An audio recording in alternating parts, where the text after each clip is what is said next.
तो दोस्तों जैसा कि यार हम लोग क्लास 12 फिजिक्स का पहला चैप्टर वैद्युत आवेश तथा क्षेत्र वाला चैप्टर देख रहे थे, तो आज के इस वीडियो में हम बात करने वाले इसी चैप्टर का एक बहुत ही महत्वपूर्ण डेरिवेशन, वैद्युत द्विध्रुव के कारण निरक्षीय स्थिति में वैद्युत क्षेत्र की तीव्रता का डेरिवेशन। और एक चीज जान लो, ये डेरिवेशन बहुत इंपॉर्टेंट है और पेपर में भी पूछा जाता है। ठीक है, 5 नंबर का डेरिवेशन पूछा जाता है कि वैद्युत द्विध्रुव के कारण निरक्षीय स्थिति में वैद्युत क्षेत्र की तीव्रता का सूत्र कैसे निकाला जा रहा है। ठीक है, वो भी एकदम आसान तरीके से, चित्र भी एकदम आसान तरीके से समझोगे। और ये यहाँ पे जो लिखा हुआ है इसको भी रटना नहीं, केवल आप चित्र समझ जाओ, इसको लिखना भी सिखा देंगे आपको। पूरा डेरिवेशन करना बहुत ही आसान तरीके से, बस आपको करना क्या है, इस वीडियो को पूरा शुरू से लेकर लास्ट तक देखना है। ठीक है, तो ज्यादा आपका टाइम वेस्ट नहीं करेंगे, सिंपल से वीडियो शुरू करते हैं। एक चीज जान लो, जो लोग नए स्टूडेंट हो उनको बता दें, अगर आप लोग चैप्टर 1 वैद्युत आवेश तथा क्षेत्र के इसके पहले के वीडियो नहीं देखे हो तो इसी वीडियो की डिस्क्रिप्शन में प्लेलिस्ट मिल जाएगी 12th फिजिक्स वाली। ठीक है, वहां पे जाके आप प्लेलिस्ट पे चेक करोगे तो आपको सारी क्लासेज इसके पहले की मिल जाएगी, जिसमें हमने अच्छी स्थिति में वैद्युत क्षेत्र भी देखा है और भी जितने इंपॉर्टेंट टॉपिक है सबको वहां पे आपको वीडियो मिल जाएंगे, तो वहां से जाके तैयारी कर सकते हो। ठीक है, तो शुरू करें सिंपल से, वैद्युत द्विध्रुव के कारण निरक्षीय स्थिति में वैद्युत क्षेत्र की तीव्रता। इसके पहले वाले में अच्छी वाला देख लिया हमने। ठीक है, अच्छी स्थिति वाला, इस वीडियो पे निरक्षी देखना है। तो देखो सिंपल आपको करना क्या है, वैद्युत द्विध्रुव लेना है, उसके कारण निरक्षी स्थिति पे वैद्युत क्षेत्र निकालना है। ठीक है, यही चीज तो है। तो सिंपल से एक वैद्युत द्विध्रुव हम लोग बना लेते हैं यहाँ पे इस टाइप से। ठीक है, वैद्युत द्विध्रुव हमने पढ़ाया था आपको, वैद्युत द्विध्रुव क्या होता है। वैद्युत द्विध्रुव एक ऐसा निकाय होता है, ठीक है, वैद्युत द्विध्रुव एक ऐसा निकाय होता है जिसमें दो सिरे होते हैं। एक सिरे पे अगर मान लो माइनस क्यू आवेश है, बी सिरे पे प्लस क्यू आवेश है और इनके बीच की दूरी 12 होती है, तो इसे हम लोग क्या बोलते हैं, वैद्युत द्विध्रुव बोलते हैं। ठीक है, ये बीच की अल्पतम दूरी कहलाती है 12। इस वैद्युत द्विध्रुव को आप कुछ नाम दे सकते हो, ए बी नाम दे देते हैं।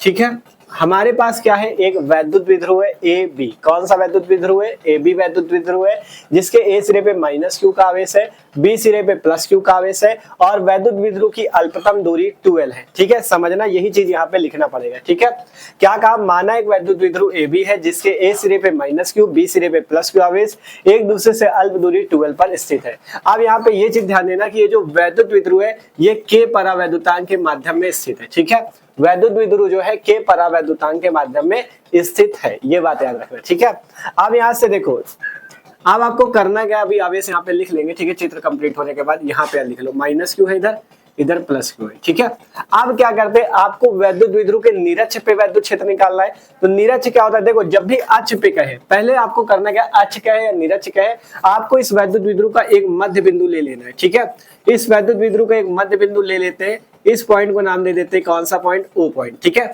इस पॉइंट को हमने कौन सा नाम दे दिया, ओ पॉइंट नाम दे दिया। अगर आपसे वैद्युत द्विध्रुव की अच्छी स्थिति में पूछे तो आपको यहाँ पे, यहाँ से कुछ दूरी पे एक बिंदु ले लेना है, वहां पे आप जो वैद्युत क्षेत्र निकालोगे वो अच्छी स्थिति में होगा, मतलब उसके अक्ष पे होगा। लेकिन जब निरक्ष की बात करें तो आपको यहाँ न लेके आपको यहाँ पे एक बिंदु पी लेना है, उस पे वैद्युत क्षेत्र निकालोगे तो वो निरक्ष पे आता है। ठीक है, अक्ष पे आपको यहाँ पे निकालना, कुछ दूरी पे बिंदु पी लेके, और निरक्ष पे कुछ दूरी पे बिंदु पी लेके यहाँ निकालना है। हमें निरक्ष वाला निकालना है, तो हम क्या करते हैं, इस बिंदु ओ से आर दूरी पे एक बिंदु पी ले लेते हैं। ठीक है, यहाँ पे आर दूरी पे एक बिंदु पी ले लेते हैं, जिसपे हम क्या निकाल के दिखाएंगे, वैद्युत क्षेत्र। ठीक है, यहाँ पे हम क्या निकाल के दिखाएंगे, वैद्युत क्षेत्र ई।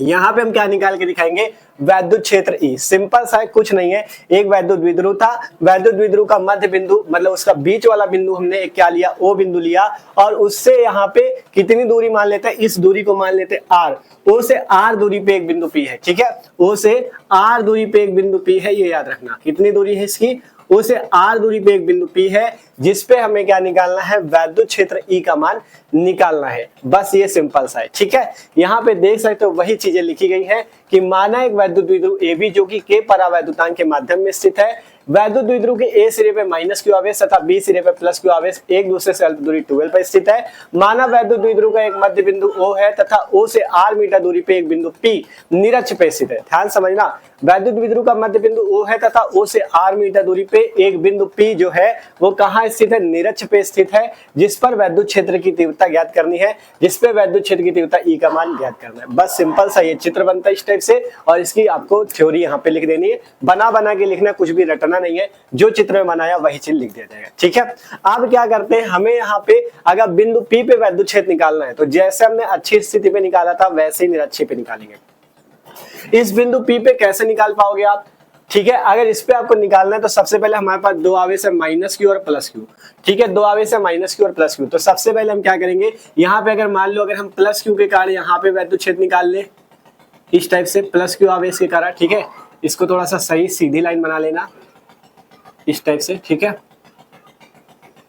यहाँ पे इस टाइप से हम क्या करेंगे, प्लस क्यू के कारण यहाँ पे वैद्युत क्षेत्र निकाल लेंगे और इसी टाइप से यहाँ से माइनस क्यू के कारण वैद्युत क्षेत्र निकाल लेंगे और फिर उसका जब परिणामी निकालेंगे या कुल वैद्युत क्षेत्र निकालेंगे, वही बिंदु पी पे वैद्युत क्षेत्र आ जाएगा। ठीक है, वही बिंदु पी पे क्या आ जाएगा, वैद्युत क्षेत्र आ जाएगा। सिंपल से क्या कहना चाहते हैं हम, अगर पी पे निकालना है तो पहले प्लस क्यू के कारण पी पे निकाल लो, फिर माइनस क्यू के कारण पी पे निकाल लो, जो फिर उसको जोड़ देंगे, उसका कुल निकाल लेंगे, उसका परिणामी निकाल लेंगे, वही इस बिंदु पी पे वैद्युत क्षेत्र आएगा। ठीक है, इतनी बात समझ में आई। अब अगर बात करें, देखो अब बात करें तो देखो ये जो प्लस क्यू आवेश है, प्लस क्यू आवेश, इस प्लस क्यू आवेश के कारण जो वैद्युत क्षेत्र लगेगा, मान लेते हैं यहाँ पे कहीं जाके इसका वैद्युत क्षेत्र लगता है। ठीक है, इस टाइप से यहाँ पे ये वैद्युत क्षेत्र मान लेते हैं लगता है क्या, E1। ठीक है, इसे मान लेते E1 नाम दे देते हैं। ठीक है, इसे क्या नाम दे देते, E1 नाम दे देते हैं।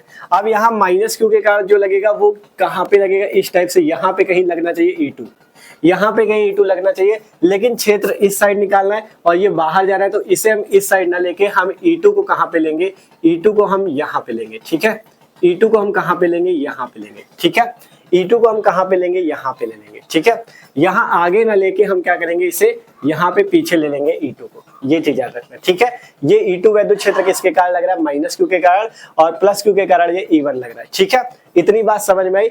अब इसके बाद आपको एक पॉइंट और लिख लेना है, क्या कि ये जो आपका वैद्युत क्षेत्र E है, वैद्युत क्षेत्र E, ठीक है, ये लिख लो या आप समझा दे, समझ भी सकते हो। ठीक है, यहाँ से ध्यान रखना, वैद्युत क्षेत्र E जो है इसको दो घटकों में विभाजित किया जाता है, ऊर्ध्वाधर घटक और क्षैतिज घटक। ठीक है, तो इसमें क्या होता है, जब ऊर्ध्वाधर घटक होता है, आपको पता है ऊर्ध्वाधर घटक साइन थीटा होता है और क्षैतिज घटक कॉस थीटा होता है। ठीक है, लेकिन यहाँ पे अगर देखोगे, ध्यान समझना, यहीं पे समझने वाली बात है, यहाँ पे आपका इस टाइप से कुछ हो जाएगा जाके। ठीक है, इस टाइप से इसका ये क्या होगा, लंबवत घटक। ऊर्ध्वाधर का मतलब होता है लंबवत। ये कौन सा घटक होगा, लंबवत घटक होगा। लंबवत घटक साइन थीटा होता है, तो अगर यहाँ पे भी साइन थीटा वाला लंबवत घटक कार्य करता है और दूसरा जो होगा वो लंबवत घटक कहाँ, इसके विपरीत यहाँ पे साइन थीटा वाला कार्यरत होगा। ठीक है, मतलब एक घटक होता है लंबवत, एक क्षैतिज। लंबवत इस टाइप से होगा, क्षैतिज इस टाइप से होगा। ठीक है, तो लंबवत घटक इधर साइन थीटा हुआ, इधर इसके विपरीत साइन थीटा हुआ, मतलब एक इस दिशा में लग रहा है, एक विपरीत दिशा में लग रहा है, तो ये दोनों एक दूसरे को निरस्त कर देंगे और यहाँ पे साइन वाला जो ऊर्ध्वाधर घटक होता है ये यहाँ पे कार्यरत नहीं होता। ठीक है, ये जो साइन वाला ऊर्ध्वाधर घटक होता है ये यहाँ पे कार्यरत नहीं होता। ये बात केवल आपको समझनी है। ठीक है, हमने कहा ई जो वैद्युत क्षेत्र है इसको दो घटकों में विभाजित किया गया, ऊर्ध्वाधर घटक और क्षैतिज घटक। ऊर्ध्वाधर घटक साइन थीटा होता है, क्षैतिज घटक कॉस थीटा होता है। ठीक है, तो यहाँ पे साइन थीटा कार्यरत करेगा और इसके विपरीत यहाँ पे इस दिशा में कार्यरत करेगा। तो मतलब एक ऊपर की और एक नीचे की ओर विपरीत दिशा हो जाएंगी, तो दोनों एक दूसरे को निरस्त कर देंगे। दोनों मतलब ये आपका ऊर्ध्वाधर घटक कार्य ही नहीं करेगा। कार्यरत कौन होगा, क्षैतिज घटक। तो यहाँ क्षैतिज घटक कार्यरत होने की वजह से ये आपका E1 cos थीटा हो जाता है और ये आपका E2 cos थीटा हो जाता है। ठीक है, ये E1 cos थीटा और E2 cos थीटा हो जाते हैं। ये बात याद रखना। आप चाहो तो इसे लिखो या ना लिखो, कोई दिक्कत नहीं, बस समझ लो कि आपको यहाँ पे समझ में आना चाहिए E1 cos थीटा और E2 cos थीटा कहाँ से है। हमने कहा ना वैद्युत क्षेत्र E को दो घटकों में विभाजित किया गया, पहला E1 cos थीटा, दूसरा E2 cos थीटा पे। ठीक है, मतलब दो घटकों पे ऊर्ध्वाधर घटक और क्षैतिज घटक। ऊर्ध्वाधर घटक कार्य ही नहीं किया। क्यों कार्य नहीं किया, क्योंकि यहाँ पे साइन थीटा इस दिशा में लग रहा था, ये विपरीत दिशा में लग रहा था, दोनों ने एक दूसरे को निरस्त कर दिया। केवल कार्य कौन कर रहा है यहाँ पे, क्षैतिज घटक। कौन कार्य कर रहा है, क्षैतिज घटक। इसके कारण यहाँ पे E1 cos थीटा लगा, यहाँ पे E2 cos थीटा लगा। और कुछ नहीं समझना, सिंपल सा है, बस आगे डेरिवेशन करो, आपके पास आपका पूरा डेरिवेशन आ जाएगा। ठीक है, तो आगे हम डेरिवेशन करते हैं। सिंपल से देखो, अब आपको एक चीज तो पता होगा, बिंदु आवेश के कारण वैद्युत क्षेत्र की तीव्रता का सूत्र, वही यहाँ पे लगाना है। ठीक है, सबसे पहले प्लस क्यू के कारण बिंदु P पे वैद्युत क्षेत्र लिखते हैं। यहाँ से प्लस क्यू आवेश के कारण, प्लस क्यू आवेश के कारण बिंदु P पर वैद्युत क्षेत्र। ठीक है, इसी टाइप से सिंपल से करोगे, आसान है। बिंदु P पर वैद्युत क्षेत्र, वो हमने क्या माना, E1 माना था। ठीक है, माइनस क्यू के कारण E1 माना है, प्लस क्यू के कारण E1 माना है। तो E1 बराबर, देखो बिंदु आवेश के कारण जो वैद्युत क्षेत्र की तीव्रता का सूत्र होता है वो होता है E बराबर 1/4πε0 q बटा आर स्क्वायर। ये होता है बिंदु आवेश के कारण वैद्युत क्षेत्र की तीव्रता का सूत्र। और ये आर स्क्वायर जो होती है बीच की दूरी होती है कहां से कहां तक, आवेश से पी बिंदु तक की दूरी, ठीक है। आवेश से पी बिंदु तक की दूरी आर होती है, ये याद रखना, ठीक है। तो यहां से देखो इस टाइप से चित्र बना था, अगर आपने डेरिवेशन समझा था बिंदु आवेश के कारण वैद्युत क्षेत्र वाला, तो एक ओ बिंदु था जिसपे प्लस क्यू आवेश था, ओ से एक दूरी आर ली गई थी जहां पे एक बिंदु P था, इसी पे वैद्युत क्षेत्र का सूत्र निकल के आया था ये वाला, ठीक है।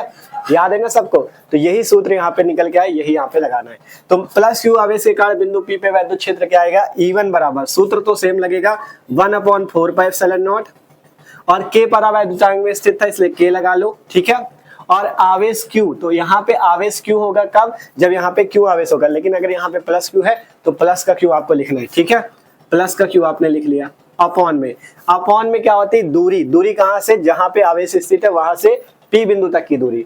तो आवेश कहां पे स्थित है, इस प्लस क्यू यहाँ पे स्थित है B बिंदु पे, तो B से P तक की दूरी, तो सीधा सीधा हम यहाँ पे BP लिख लेंगे, BP और इसका स्क्वायर, ठीक है, क्योंकि आर स्क्वायर होती है तो हमारे पास दूरी कौन सी है, ये B से P तक की, तो BP का स्क्वायर कर दिया, ठीक है। इतना हो गया। अब आप चाहो तो इसे आगे और थोड़ा सा हल कर लो, तो E1 बराबर, या इतना ही रहने दो, इसे मान लो समीकरण नंबर 1, ठीक है।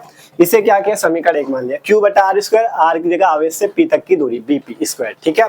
अब इसके बाद माइनस Q के कारण निकालते हैं, माइनस Q आवेश के कारण, माइनस Q आवेश के कारण बिंदु P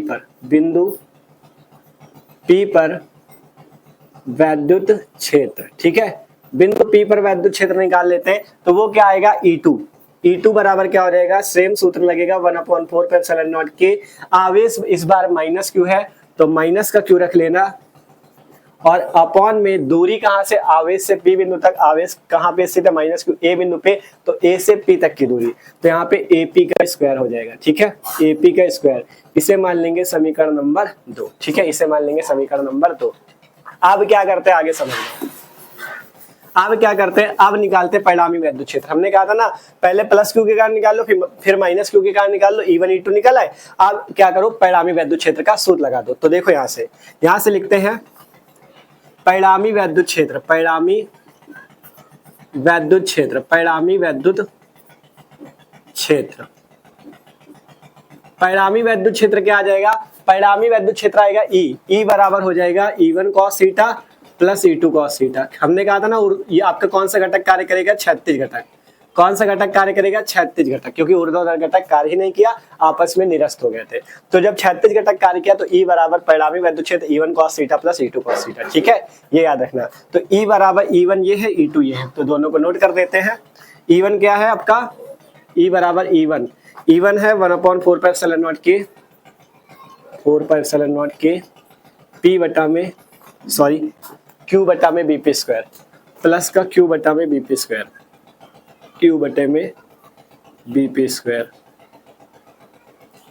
ठीक है। एक चीज यहाँ पे समझना, आपको यहाँ पे चिन्ह यहाँ पे नहीं लेने, ठीक है। अगर प्लस और माइनस चिन्ह लोगे तो आपका जो परिणामी अगर निकालना चाहते हो तो यहाँ पे माइनस का चिन्ह लेके करना होगा, ठीक है। और या आप चाहो तो क्या कर सकते हो, यहाँ पे चिन्ह पहले से ही ना लो, ठीक है। ये जो चिन्ह है इनको ना लो, ठीक है। ये चिन्ह केवल दिशा को बताएंगे कि कौन सा मतलब किस दिशा पे आपका लग रहा है, ठीक है। तो इसलिए यहाँ पे हम क्या करेंगे, इन चिन्ह को नहीं लेंगे, यहाँ पे केवल Q लिख रहे हैं, और यहाँ पे भी इसका परिमाण ही लिखना है, माइनस Q की जगह केवल Q लिखना है, ठीक है। तो E2 बराबर 1/4πε0 के Q बटा में AP का स्क्वायर, ठीक है, इतना करना है। अब यहाँ से आगे करते हैं, तो देखो इसे फिर से सही से लिख लेते हैं, ठीक है।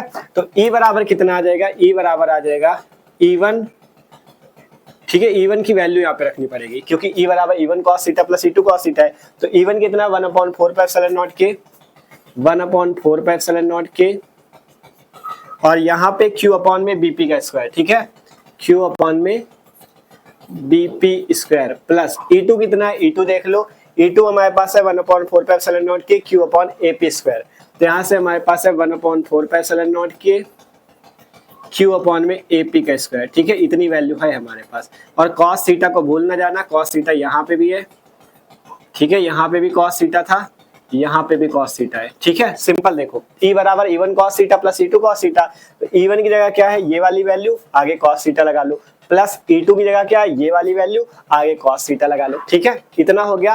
अब आगे हल कर लो सिंपल से। अगर आप देखोगे यहाँ पे, ठीक है, अगर यहाँ पे आप देखोगे तो देखो E बराबर यहाँ भी cos थीटा, यहाँ भी cos थीटा, दोनों में cos थीटा है, यहाँ भी 1/4πε0 के, वहां भी 1/4πε0 के, दोनों में है, यहाँ भी Q है, यहाँ भी Q, तो ये सारी चीजें जो मिल रही है वो कॉमन ले लो।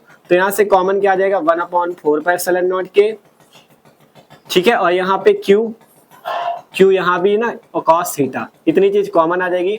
कोष्टक के अंदर बचेगा क्या, 1/BP² प्लस 1/में AP², ये वैल्यू आपके पास बच जाएगी। ठीक है, देख लो E बराबर 1/4πε0 के, Q cos थीटा, और यहाँ पे 1/BP² प्लस 1/AP², ये वैल्यू यहाँ से बच गई। ठीक है, कोई दिक्कत नहीं, जो कॉमन था वो बाहर किया, जो बच गया वो बच गया। ठीक है, अब यहाँ से अगर ध्यान दो आप, तो A से लेके P तक की जो दूरी है और B से लेके जो P तक की दूरी है, ये क्या होगी, एकदम सेम दूरी होगी। इसके बीच की दूरी क्या होगी, एकदम इक्वल दूरी होगी। तो यहाँ पे आप लिख सकते हो AP बराबर BP के। ठीक है, यहाँ पे आप क्या लिख सकते हो, चूंकि AP जो है वो BP के एकदम बराबर है। ठीक है, क्यों, क्योंकि देख सकते हो ये दूरी और ये दूरी एकदम सेम है, क्योंकि आपने मध्य बिंदु से जो दूरी ली थी वहीं से दोनों पॉइंट को मिलाया है। ठीक है, तो AP BP के इक्वल हो जाएगी। तब यहाँ से आगे क्या कर सकते हो आप, चाहे तो AP की जगह BP लिख लो या BP की जगह AP लिख लो। तो यहाँ से क्या हो जाएगा, E बराबर 1/4πε0 के, Q cos थीटा, और अगर यहाँ पे BP की जगह AP लिख दे तो 1/AP² प्लस 1/AP²। ठीक है, इस टाइप से कोई दिक्कत नहीं है, आगे से हल कर ले अगर। ठीक है, तो E बराबर 1/4πε0 के, Q cos थीटा, और यहाँ पे 1/AP² प्लस 1/AP² क्या हो जाएगा, 2/AP²। क्या हो गया, 2/AP²। ठीक है, आप देखो दिख रहा होगा E इक्वल टू 1/4πε0 के, Q cos थीटा, यहाँ पे 1/AP² प्लस 1/AP² बन गया 2/AP²। इतना हो गया। अब क्या करें जिससे हमें वैद्युत क्षेत्र की तीव्रता का सूत्र मिल जाए, तो उसके लिए हमें क्या करना होगा, इधर का देखो अब इरेज कर देते, क्योंकि अब इधर आगे जगह बची नहीं है, तो इधर का इरेज कर देते। इतना कुछ नहीं था, आपको समझ में आ गया होगा। सिंपल बस ये करना था, यहाँ पे आपको चिन्ह नहीं लेना, केवल इनका परिमाण लेना है। ठीक है, प्लस Q है तो यहाँ पे Q लेना है, माइनस Q है तो यहाँ पे Q लेना है। ठीक है, आगे का कोई दिक्कत नहीं, यहाँ तक आ जाएगा। अब इधर का इरेज कर रहे हैं क्योंकि आगे फिर उधर जगह नहीं है। ठीक है, तो इधर का इरेज करके आगे लिखते हैं। ठीक है, अब आगे का यहाँ से देखो हल करते हैं। अब बात आती है AP² के लिए, तो AP या BP दोनों जो वैल्यू सेम है, इनकी हमें वैल्यू निकालनी पड़ेगी। तो आपको एक चीज तो पता होगा, क्या चीज, एक चीज पता होगा, देखो पाइथागोरस प्रमेय, यहाँ पे लगानी पाइथागोरस प्रमेय। ठीक है, पाइथागोरस प्रमेय, सॉरी पाइथागोरस प्रमेय क्या होती है, पाइथागोरस प्रमेय से। ठीक है, पाइथागोरस प्रमेय। ठीक है, पाइथागोरस प्रमेय सबने पढ़ी है। पाइथागोरस प्रमेय क्या होती है, कर्ण का स्क्वायर बराबर लंब का स्क्वायर प्लस आधार का स्क्वायर, ये सबने पढ़ा है। कर्ण का स्क्वायर बराबर लंब का स्क्वायर प्लस आधार का स्क्वायर। ठीक है, अब इसमें कर्ण, लंब और आधार कहाँ से आएंगे, देखो यहाँ पे आपको एक चीज ध्यान देना है, ये वाला जो कोण, देखो ये जो कोण था आपका, इसे थीटा मान लेना, ये हमने शायद पहले नहीं बताया, ये याद रखना, ये कोण थीटा होगा, ये वाला कोण भी थीटा होगा। ठीक है, जिस टाइप से ये कोण थीटा वैसे ये भी थीटा और ये भी थीटा हो जाएगा। ठीक है, तो यहाँ से कर्ण स्क्वायर बराबर लंब स्क्वायर प्लस आधार स्क्वायर, यहाँ पे आपका कैसा त्रिभुज बन जाएगा, इस टाइप से दोनों साइड एक क्या बन रहा है, समकोण त्रिभुज। देख सकते हो A O और P, A O और P, ये क्या है, एक प्रकार का समकोण त्रिभुज है। वैसे इधर भी है, देखो B O और P, ये भी क्या है, एक प्रकार का समकोण त्रिभुज है। ठीक है, तो समकोण त्रिभुज बन रहा है, इसलिए हमने क्या लगा दिया, पाइथागोरस प्रमेय। कर्ण का स्क्वायर बराबर लंब का स्क्वायर प्लस आधार का स्क्वायर। ठीक है, तो ये आपका क्या लग गया, फॉर्मूला पाइथागोरस प्रमेय का। अब कर्ण कौन सा होगा, कर्ण सबसे लंबी भुजा होती है, तो कर्ण कौन सी हो जाएगी, AP, और लंब कौन सी हो जाएगी, लंब जो ये थीटा होता है इसी के सामने की भुजा लंब होती है, तो थीटा के सामने की भुजा OP जो हो जाएगी लंब हो जाएगी, और शेष भुजा जो होगी वो आधार होगी।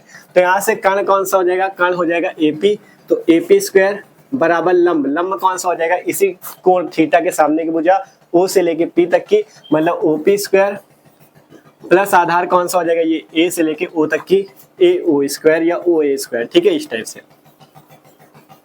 देख सकते हो।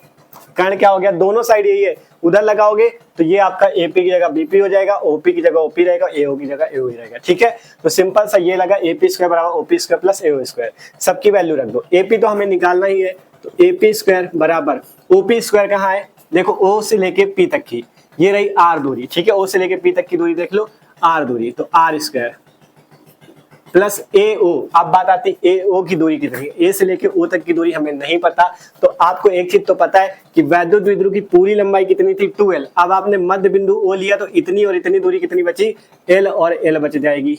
ये वाली भी l बच जाएगी और ये वाली भी l बच जाएगी। ठीक है, ये चीज सिंपल। पूरी 2l थी तो इतनी इतनी कितनी बच गई, l और l बच गई। ठीक है, ये चीज याद रखो। तो यहाँ से a से लेके o तक की दूरी और b से लेके o तक की दूरी कितनी हो गई, l हो गई। तो यहाँ पे a o की जगह हम क्या लिख सकते हैं, l का स्क्वायर।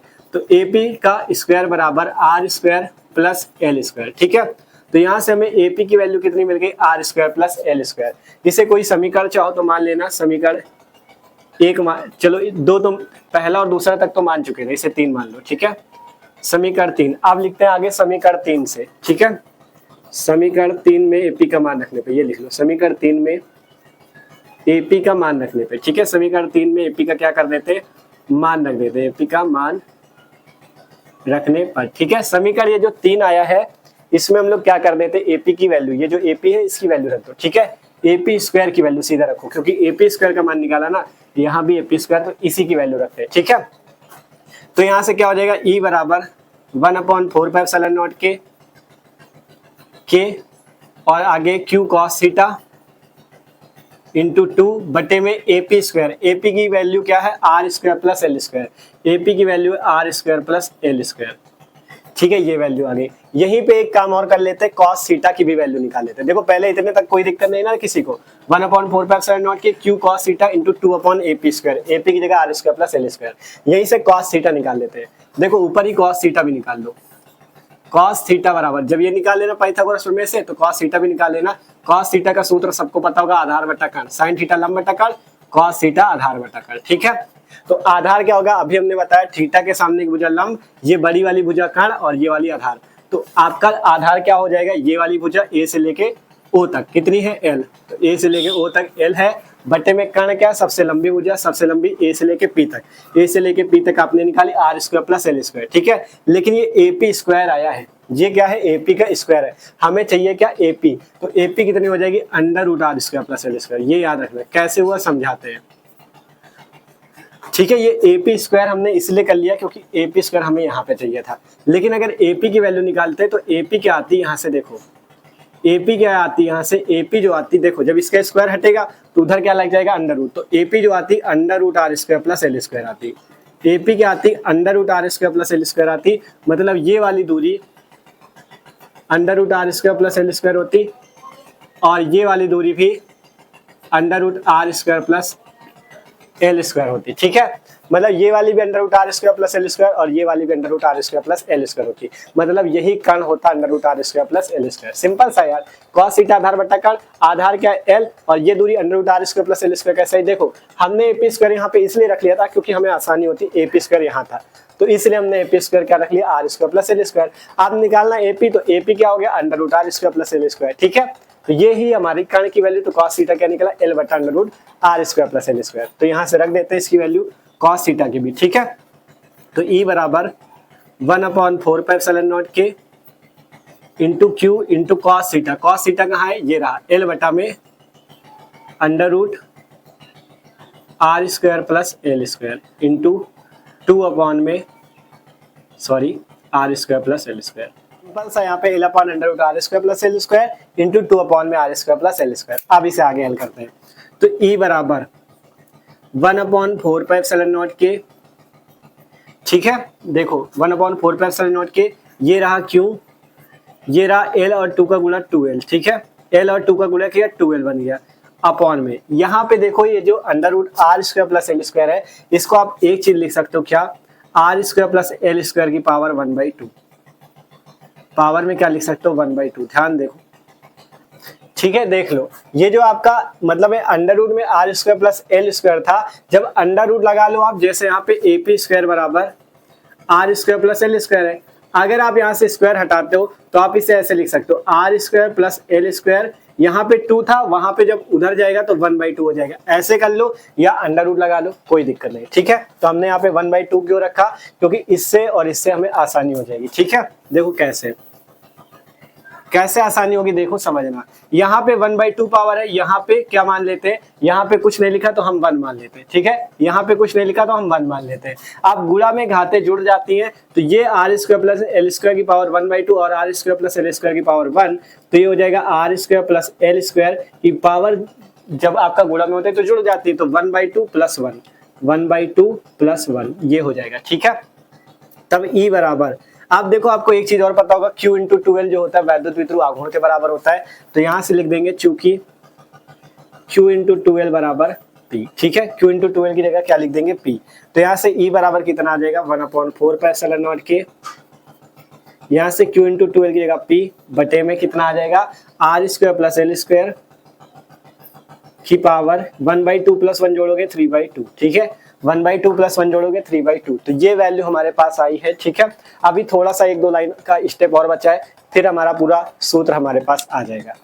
सिंपल से इतना हो गया। देखो यार इसमें इस डेरिवेशन जैसे अच्छी वाला है और अच्छी वाला दोनों पे हमने बताया था, इसमें कैलकुलेशन बहुत ज्यादा है, बस आपको इसकी अगर कैलकुलेशन समझ गए, आपने प्रैक्टिस कर ली तो ये डेरिवेशन पूरा आसान है, ठीक है। सिंपल क्या था, आपने थ्योरी लिखना सीख लिया, चित्र बनाना सीख लिया, बस यहाँ पे क्या था, जब यहाँ से आप आए, ठीक है, तो सबसे पहले तो हमने बताया चिन्ह आपको नहीं लेना है, दोनों में प्लस ही रखना है, ठीक है। फिर इसके बाद क्या किया, AP की वैल्यू BP के बराबर थी और यहाँ तक आप आ चुके थे। मेन चीज यहाँ से शुरू होता, पाइथागोरस प्रमेय पहले लगाएगी, कर्ण का स्क्वायर बराबर लंब का स्क्वायर प्लस आधार का स्क्वायर, इससे AP² हमने निकाला था ये।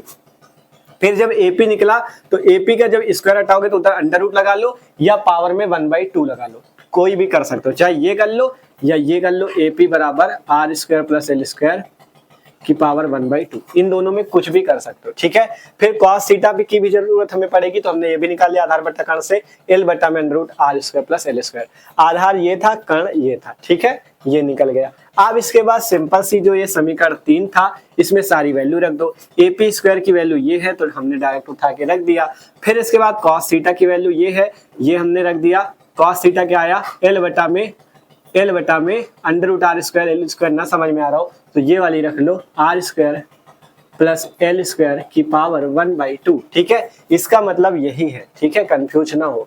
तो यहाँ पे ये रखा। अब हमने कहा गुणा में घातें जुड़ जाती, तो जब इसका इससे गुणा होगा, इसकी पावर 1/2 इसकी पावर 1, दोनों वैल्यू सेम है, r² प्लस l², दोनों में है ना कोष्टक के अंदर, तो 1/2 और ये 1 जुड़ गया, 1/2 प्लस 1 मतलब 3/2 हो गया। और ऊपर क्या हुआ, Q और L और 2 मतलब L और 2 का गुणा हुआ 2L बन गया, तो Q इंटू 2L को हम लोग वैद्युत विध्रुव आघूर्ण बोलते हैं, Q इंटू 2L P हो गया।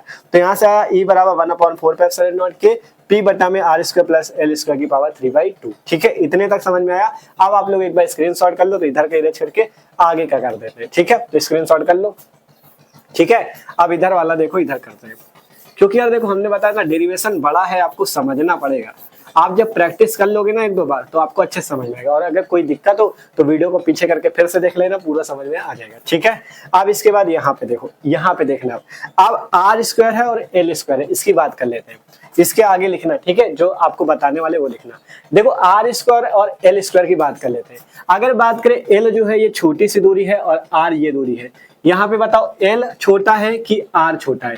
आप कहोगे तुरंत कि भैया L छोटा है R बड़ा है, ठीक है, L छोटा है R बड़ा, तो यहाँ से आप लिख सकते हो चूंकि L is less then R, मतलब L R से छोटा है। ये लेस देन का चिन्ह होता है, जिधर ये पीछे वाला पॉइंट होता है वो छोटा होता है, जिधर आगे वाला वो बड़ा, तो L जो है R से छोटा। अब अगर L R से छोटा है तो L का जो स्क्वायर होगा L² वो R² से और ज्यादा छोटा होगा, ठीक है।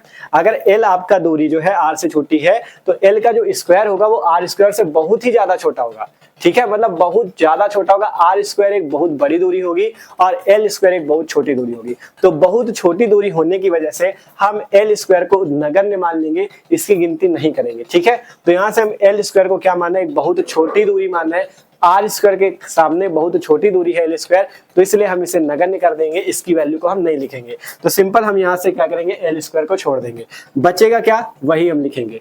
E बराबर बचेगा 1/4 के, ठीक है, और यहाँ से P ये K है, ठीक है, P यहाँ पे जो r² प्लस l² में l² है इसे छोड़ दो, बचेगा केवल r², और पावर कितनी 3/2। क्या समझाया हमने, इसके आगे ये करना है पहले लिखना, चूंकि एल जो है आर से छोटी, मतलब L is less than R, यहाँ पे एल दूरी जो है बहुत छोटी किसके, आर के सामने, तो इसका जो स्क्वायर होगा एल स्क्वायर वो आर स्क्वायर से और ज्यादा छोटा होगा, तो L square less than R square. ठीक है, तो एल स्क्वायर और ज्यादा छोटा होगा, इसलिए एल स्क्वायर को छोड़ दिया, केवल लिखा है आर स्क्वायर और इसकी पावर 3/2। ठीक है, अब देखो यहाँ पे 2 है, वहां पे 3/2 है। ठीक है, तो इस 2 से ये 2 कट जाएगा, तो बचेगा क्या, ई बराबर 1/4πε0 के, और ये P, और यहाँ पे R और इसकी पावर 3 P/r³। यही निरक्षीय स्थिति में वैद्युत क्षेत्र की तीव्रता का सूत्र है, और वैद्युत क्षेत्र की तीव्रता का मात्रक सबको पता होगा, न्यूटन/कूलम्ब। ठीक है, लिख देते हैं यही निरक्षीय स्थिति में